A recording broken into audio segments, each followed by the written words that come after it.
নমস্কার বন্ধু, হেলথ কেয়ারে সবাইকে শুভেচ্ছা। আজকের বিভিন্ন ক্ষতিকারক রাসায়নিক যৌগ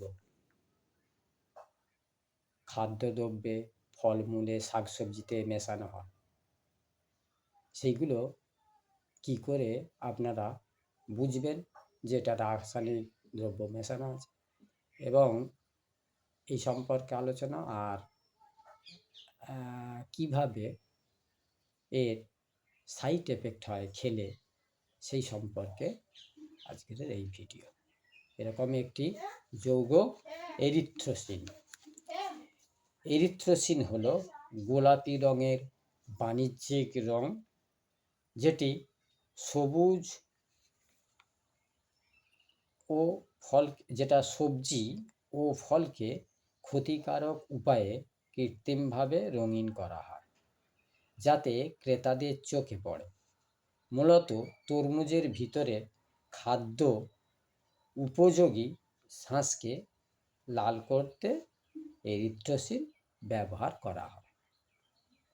এছাড়া বেকারি দ্রব্য, শুকনো ফল, সস, ফলের রস এবং পানীয়তেও মেশানো হয়। তরমুজ গোটা ফলকে দু টুকরো করে দেবার পরে জলে ভেজানো সাদা তুলোর প্যাড দিয়ে লাল রঙের কাটা অংশের উপর ঘষতে থাকুন। যদি ঘষার পরে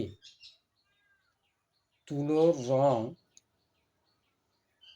লাল ধারণ করে, তবে বুঝবেন ওই তরমুজে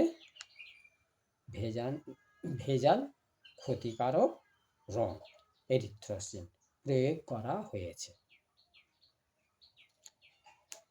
এমন রং মেশানো তরমুজ খাবেন না।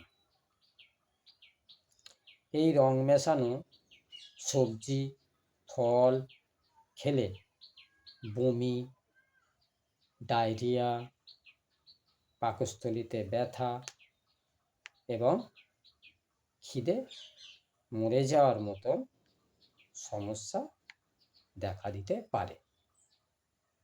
নমস্কার বন্ধু, আজকের এইটুখানি আমার ভিডিও। আপনারা বেশি বেশি শেয়ার করুন, কমেন্ট করুন, লাইক করুন, যাতে করে আমি নতুন নতুন ভিডিও